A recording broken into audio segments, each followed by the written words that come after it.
So I decided a few weeks ago that I need a new word, and I haven't found it yet. I think I may have to create it for myself, but if you know, or if you think of one, let me know. I need a word for the greenness of spring in Tennessee.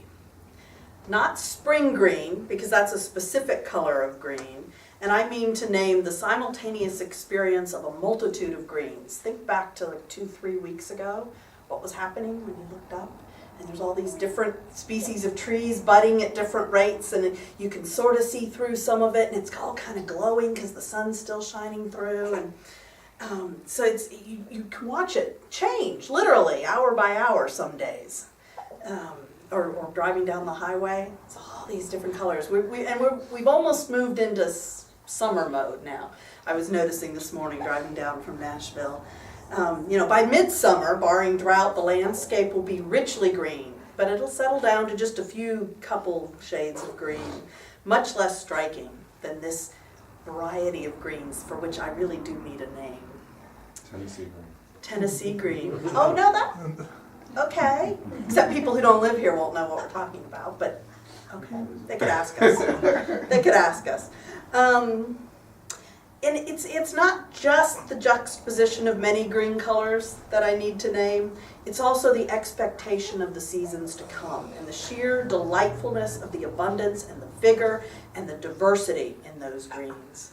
For centuries or even millennia of European history, and I'm thinking surely in other cultures too, but I didn't do the research on that, green has been the color of spring and often the color of love, especially young love. I hunger for a word to evoke this particular sort of greenness and the landscapes that I thrill to see every year, because I think this springtime greenness for me is the color of hope. Maybe this year I want a word for it because I need a little extra infusion of hope. I've been spending a lot of time this winter and spring reading Unitarian Universalist history and discussing it with a group of students at Vanderbilt Divinity School, UU students specifically. I love studying history, so for me the review and the exposure to newer materials has been really fun. It's been inspiring. Our ideals and our aspirations have been so bright, and it's been discouraging. We have fallen short over and over and over. It's almost just like the history of the United States. That's a different sermon. And still, like the leaves popping out in dozens of different greens every spring, Unitarian and Universalist individuals and communities, generation after generation, have dedicated themselves to seeking truth and meaning and to living out their best understandings of our liberal religious values. When we, every one of us, comes in through the doors of this congregation, or when parents bring a child into our midst, we are connecting to a lineage of hope. Hope for ourselves and hope for these tiny individuals, hopes for each and every individual being, hope for the health of the web of all existence of which every one of us, no more nor less than any other one of us, is a cherished part. And hope for wholeness and the flourishing of the many intricate and mysterious ways we are connected and sustained. I want to tell you a few stories I've discovered in my recent forays into UU history to give you an idea of the lineage to which we all belong. Beatrix Potter and Louisa May Alcott, distinguished national leaders, civil rights participation, and impressive contributions to justice-making and human development notwithstanding, our Unitarian Universalist history is not all sweetness and light. Especially when our historians attend to subjects such as race, gender, and class, we find numerous examples of folks who rose up inspired by our vision of human life and community, with a desire to be of service in the context of Unitarianism, Universalism, or Unitarian Universalism, who were yet variously ignored, undersupported, shut down, neglected, told to go back home, forgotten, or simply worn down by loneliness and isolation. Not all of these people were people of color, or women, or LGBTQ, or differently abled, but too many of them have been. And yet, as I read these stories, so many stories, the wonder is not that we have failed in the same ways that our larger culture has failed, but that so many different folks facing various disappointments and obstacles have yet persisted. So here are a few. I'm going to give you a couple of tidbits, and I'm going to give you a couple longer stories. These are stories of hope, of resilience and resistance. So first I want to lift up the fellowship movement, which was a movement in Unitarianism that started around 1948. So think 1950s. And it's a movement we should be aware of because we live in the South. We're Unitarian Universalist in the South. And most of the existing congregations, there are some exceptions, especially on the East Coast, but most existing Southern congregations in our movement began with the fellowship movement in Unitarianism in the 1950s. And I think that includes this one. Chuck is nodding yes, so we will take that as authoritative. Thank you, Chuck. And the fellowship congregations were lay-led. The American Unitarian Association would provide some support, maybe a visiting minister once in a while, but by and large these were small congregations who usually when they started didn't own their buildings, so they would rent spaces or meet in people's homes, and they were lay-led. In the 1950s, they were almost all segregated and white. And they had a variety of experiences with civil rights. And if you're interested in that, I really encourage you to read Gordon Gibson's book, Southern Witness, which talks about churches in the South in the era of civil rights. Some of those congregations behaved in ways we would consider honorable and good and just, and some didn't, but they all had a difficult time. They were all struggling with their values as Unitarians, and it was a scary time for all of those congregations. And those congregations, many of them have lived on. Some have grown into larger churches, especially when they're in big cities like Nashville. Some of them have grown into comfortable congregations like this one, have owned their own buildings. Some of them are still renting space, like the church in Murfreesboro. But they're still here, and they're still growing, still learning, still somehow being the face of Unitarian Universalism in the world. So that's one story of persistence. There is a story of Unitarian Universalists, also segregated, but largely African American, in the Tidewater region of Virginia, in Norfolk and Suffolk. And I'm not going to go in, there's a really long, I could go on and on and on about this, and I won't. It started as Universalist. So for those of you who may not know, the Unitarians and the Universalists have been one movement since 1961. Before that, they were two separate American denominations. And then they spent pretty much the whole 20th century figuring out how to be one movement instead of two. But in 1961, they officially became one. So in Norfolk, Virginia, at the end of the 19th century, so 1890, sorry I didn't look up the exact date and I don't remember it now, there was a single minister who started a black church in Norfolk, a black Universalist church, with some support from the Universalist denomination. And one of the same ministers who sort of road circuit through Tennessee at the time.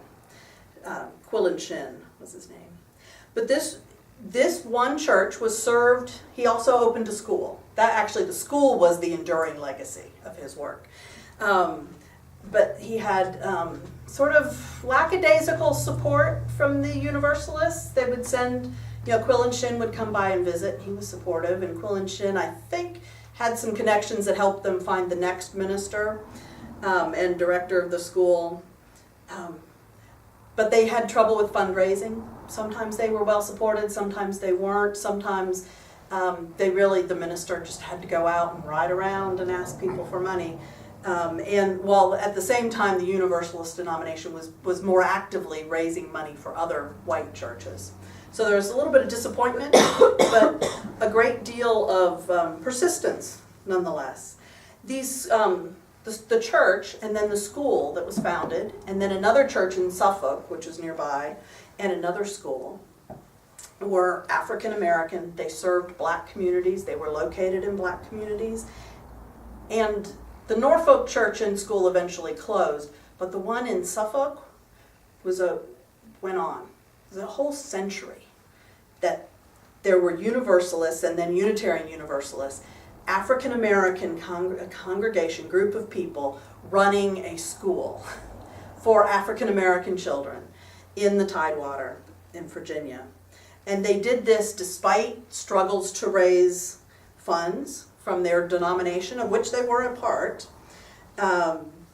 despite being kind of neglected, despite, well, after the merger happened between the Unitarians and the Universalists, despite the new UUA sending in people who didn't really know what was going on, trying to make changes that didn't make sense, top-down changes in mission, being neglected, they still kept on thriving, serving that community that they were located in. And it's a really, it's a good story, and it's recognized as having been, especially the school in Suffolk that went on through most of the 20th century, recognized as being a really important contribution to their community, and also supported community activism of various sorts in the area.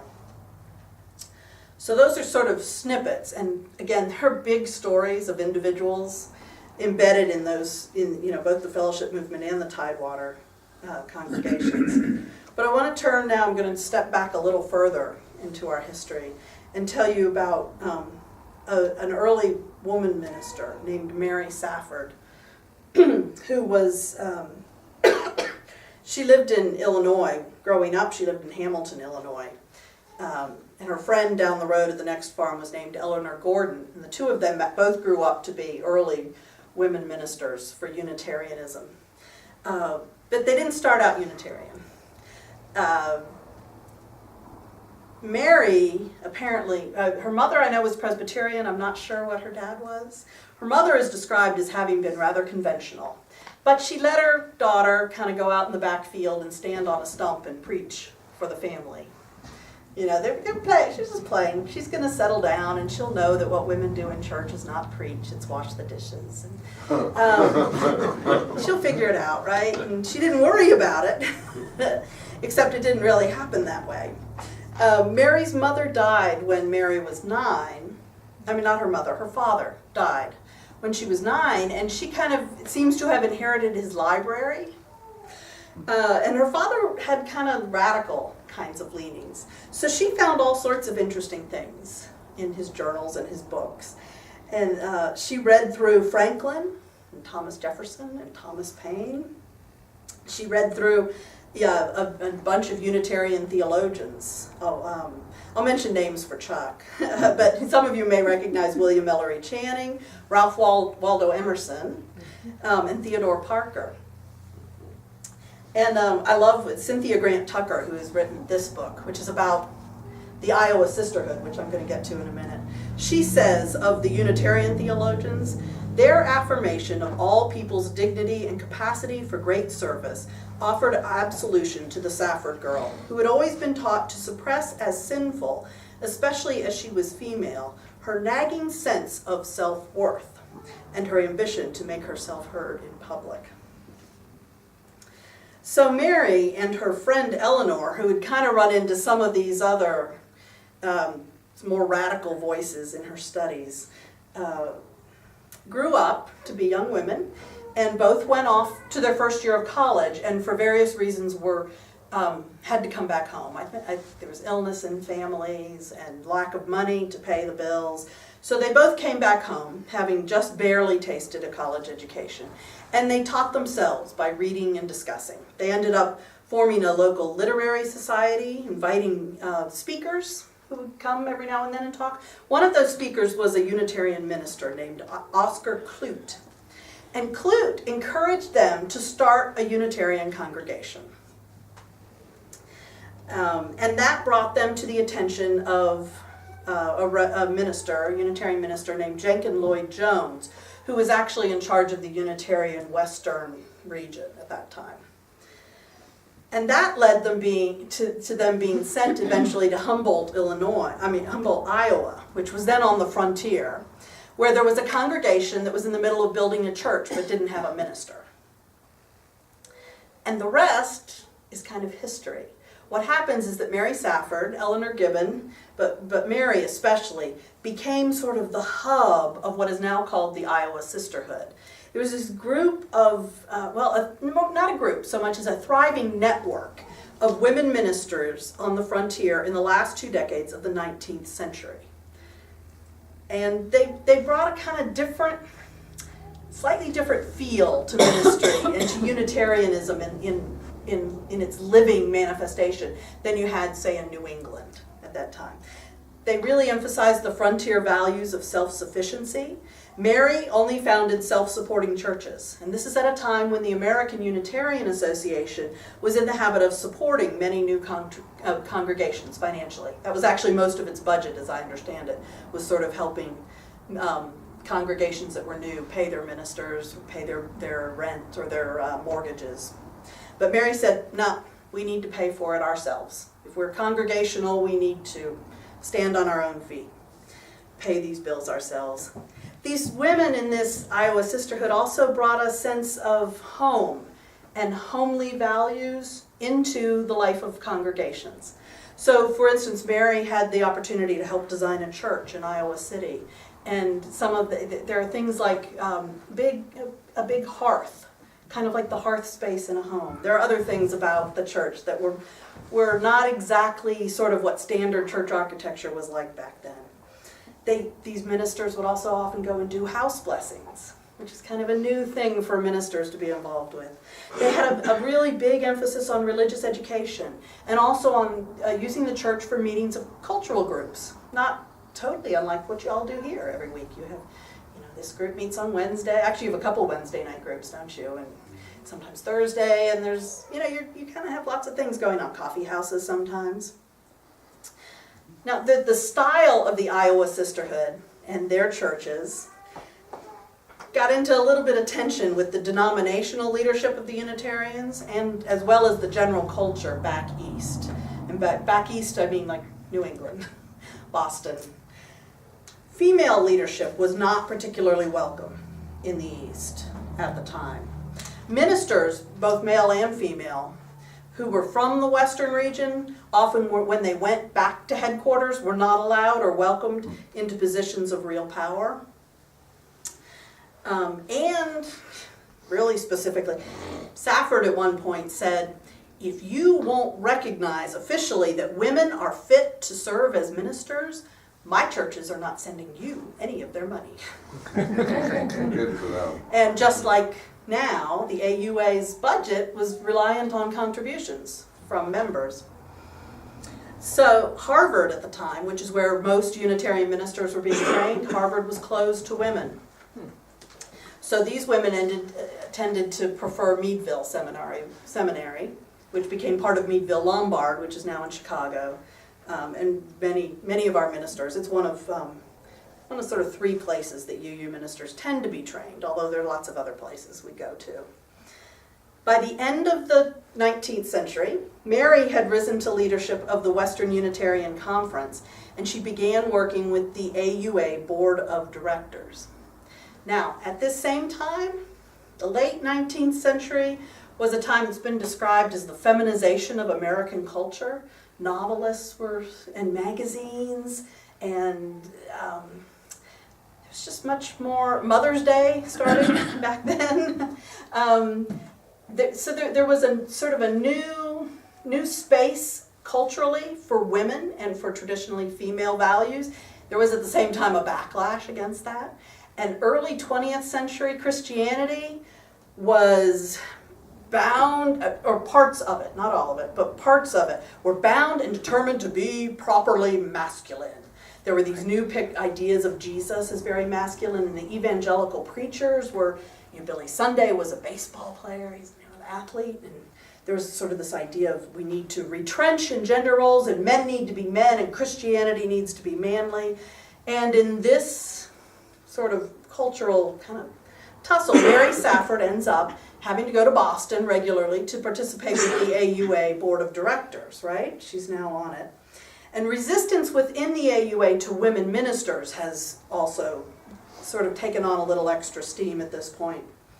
And so I want you to hear how Mary served on that Board of Directors. Sam Elliott was the name of the president of the AUA at the time. And this is again from Cynthia Grant Tucker. She writes that Anything but the pliant go-between Eliot had expected when he gallantly welcomed her to his executive council, Safford had turned out to be her own man, not his. She persisted in asking for, quote, clear and considerate, end quote, explanations whenever she felt, as she usually did, that Eliot's men deliberately put things ambiguously to gain the upper hand.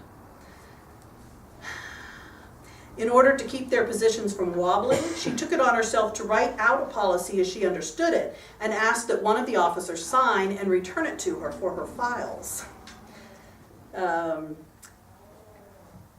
And she complained if they, she's traveling a far distance to these meetings. She complained vociferously anytime anybody tried to take advantage of her absence to tarnish her image or to get business done without her involvement. It says she confronted them angrily sometimes. At one point, Sam Eliot tried to designate her as the Iowa Unitarian Association secretary in order that she would report to him regularly on their work back home.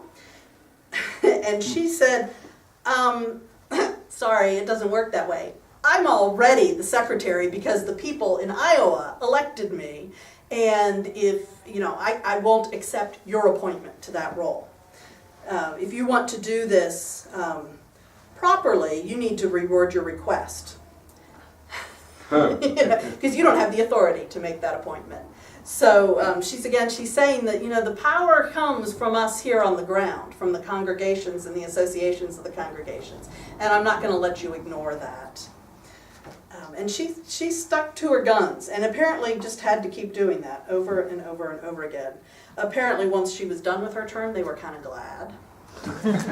But she went on from there to exchange pulpits with a suffragette minister in England for a couple of years. And when she came back, she retired from the ministry and moved to Florida, but she continued to lead the women's suffrage campaigns in both Florida and Iowa. And then she died in 1927. So this is a real story. I'm delighted with her, the way she managed the board maneuvering and the meetings. And let's all be clear about how we're talking to each other and who gets to make which decisions how. I find that hopeful. So another story, and this is a story in 2 acts, is the story of William H.G. Carter and the Church of the Unitarian Brotherhood in Cincinnati, Ohio. Carter was born in 1877 and lived until 1962. He was very well educated. He was the son and grandson of ministers. He pursued a degree in divinity, but found himself unable to serve in the AME, the American Methodist Episcopal Church, because he could not accept the divinity of Jesus. Kind of like Mary Safford and Eleanor Gibbons, her friend, her friend, he was kind of a self-identified Unitarian. He read avidly, so he encountered the ancient theologian Arius, who he's 4th century, you don't really need to know about him, but the way Arius's thought is kind of crucial in how Unitarianism came to reject the Trinity as a theological doctrine. He also read Francis David and Socinus, who you may remember if you thought about the Edict of Torda this past winter. It had a big anniversary. So they were in Eastern Europe, and they were early European Unitarians. He read Thoreau, and all of these people led him to identify himself as a Unitarian. He just said, oh, I think I'm a Unitarian. And he said, Christianity these days focuses just far too much on the Son and too little on the Father. So he, I don't remember where he was born. I think it was in Arkansas. But he lived in Memphis for a while. He had a series of entrepreneurial activities. He came to Cincinnati in 1918. And there his faith compelled him to get involved in community activism. He organized protest marches. He made multiple runs for a seat on the city council. And he always just seemed to have lots of other things going on. In 1932, I think, I have a question mark, it's about then, he organized the Church of the Unitarian Brotherhood. It was a storefront church in Cincinnati. His family lived upstairs. He and his wife had many, many children. And he apparently kept this church afloat for about 8 years with his own funds, which gives you an idea of where he's coming from. He is coming from a very well-educated, socially, and did I say he's African American? I may have forgot, that's important. He's African American. But he comes from a very well-educated and apparently fairly well-off family. He kept this church afloat with his own funds. He preached daily meditation, healthy living. Drugless healing was his phrase, and that drugless healing involved deep breathing, daily exercise, and adequate fluid intake. He did have minimal contact with the 2 official Unitarian congregations in town. Each of the ministers at those 2 Cincinnati congregations spoke once at the Church of the Unitarian Brotherhood. Their congregations also donated tracts and what is described in the material I read as out-of-date hymnals, which apparently never got used because they had too much Jesus in them. Late in 1938, the AUA had heard finally that there's this church calling itself Unitarian in Cincinnati that they don't know about, and they send a field staff, Reverend Lon Ray Call, who travels all over during that time. He's everywhere. He shows up in the South, and, well, just all over the country, visiting churches, helping new churches. So he comes to visit. And it seems like mostly he spends his time talking to the ministers of the other 2 churches, who've had very minimal contact, right? And he gets uncomplimentary reviews of the congregation, not of Carter himself. Carter is described in fairly glowing terms by his ministerial colleagues, and uncomplimentary reviews of the location of the church. So his report back home to the AUA says, Reverend Carter is a kindly man, quite intelligent, but his storefront church is in the wrong place. The neighborhood surrounding it is poor and characterized by rowdiness. I do not recommend fellowship for Reverend Carter. So, you're in the wrong place with the wrong kind of people. So the AUA decides not to recognize or support this congregation or its minister, and Carter remained isolated from other Unitarians. He even seems to have been unaware that there were other African American Unitarian and Universalist ministers who were his contemporaries, that he just had no way to know they were there. We didn't have a World Wide Web that he couldn't do a Google search and find them. The people who wrote the materials I was working from say this about him, though. Carter's congregation, founded for and attended by African Americans, was unique in being indigenous. At a time when Unitarianism was almost exclusively a religion of the white, middle class, and well-educated, Carter invented his own brand of liberal religion and created an autonomous fellowship of Unitarian faith for the people of his segregated community. That's a lovely story. But wait, there's a second act. Skip ahead. So the Church of the Unitarian Brotherhood closed its doors in 1940. In 1997, there's a young white female minister in training in Cincinnati, and she preaches a sermon on Unitarian Universalism and race. And she thinks, I'm in Cincinnati. I'm going to mention the Reverend William H.G. Carter and his congregation. And so she does that, kind of in passing. I got the feeling that this was not a big part of the sermon.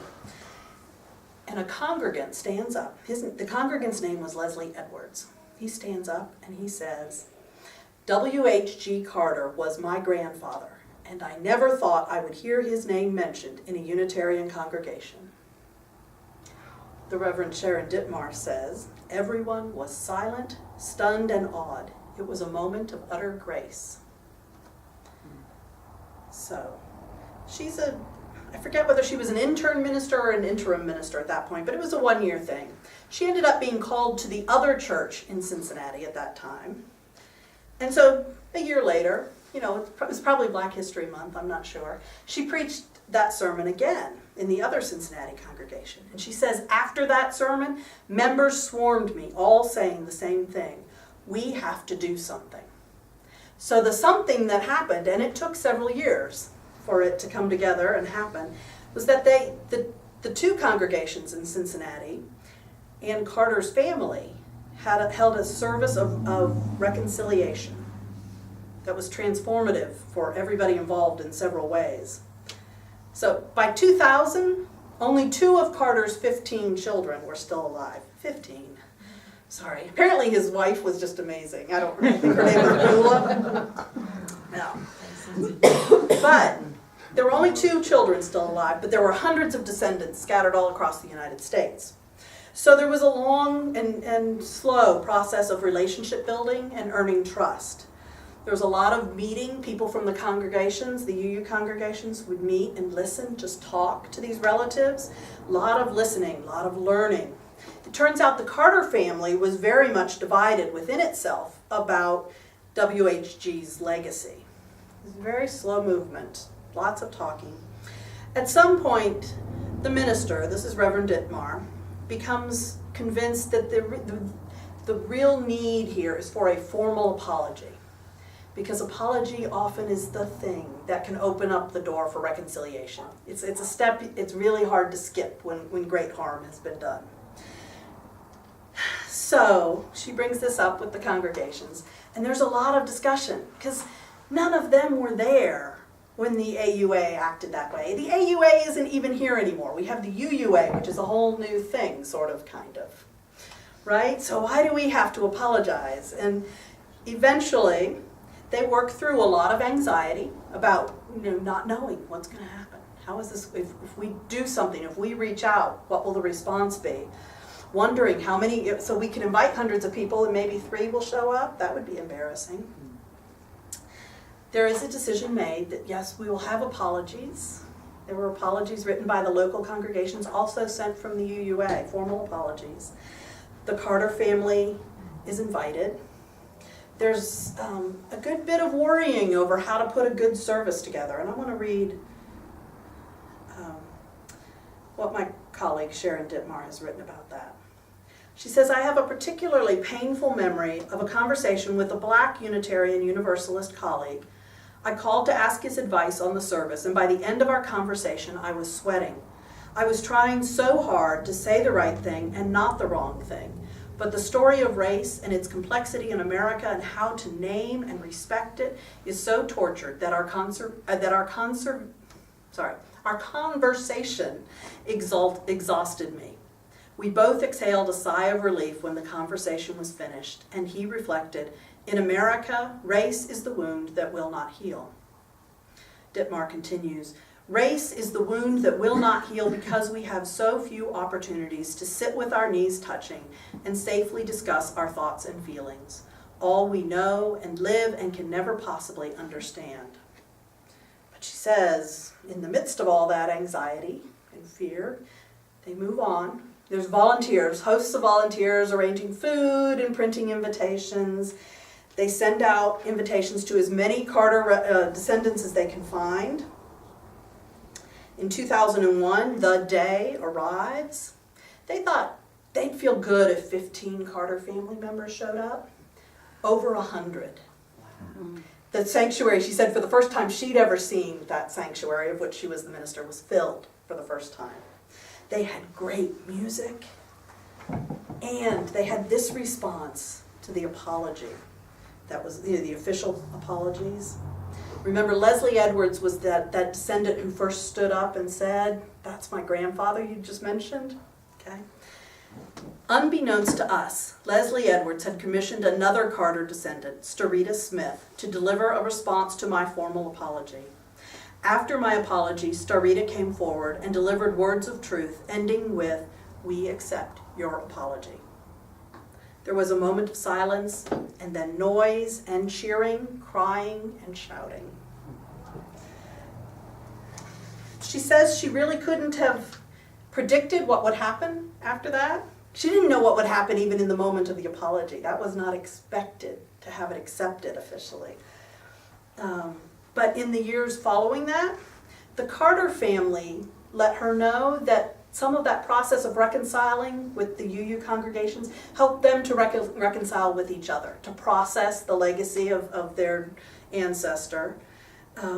They had some of them were doing genealogical research and discovered that they were related to a family of white slaveholders in Virginia. Carter's grandfather had been a cabin boy. He'd been a slave as a child, had been a cabin boy on the Mississippi, and then ended up in Arkansas. But they found this family to whom they were related, and went to a reunion. And I love this. She said, Ditmar says they are one large family with a very American story. And of course, that may have happened even without this reconciliation, but the UUs then are in a position to witness this and to see this happening, which is wonderful.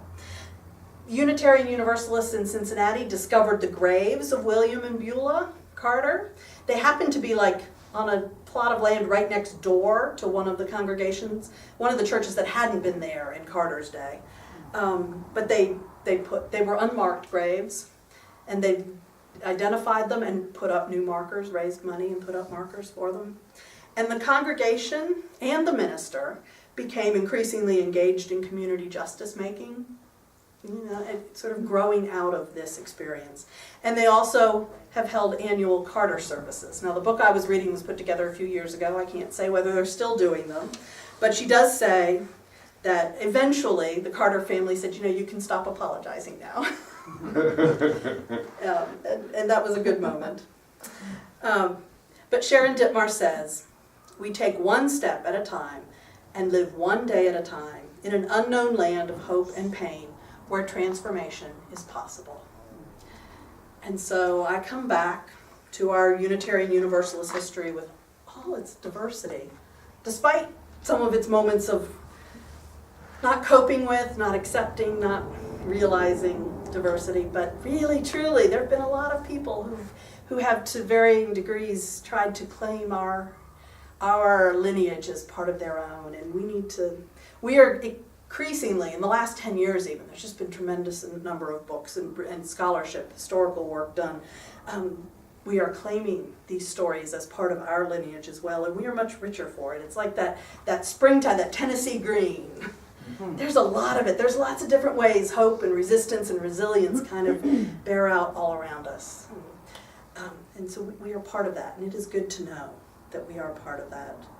And because it's springtime, I'm going to end with a little snippet from Denise Levertov. We have only begun to know the power that is in us if we would join our solitudes in the communion of struggle. So much is unfolding that must complete its gesture. So much is in bud. And may we all always be in bud. Thank you.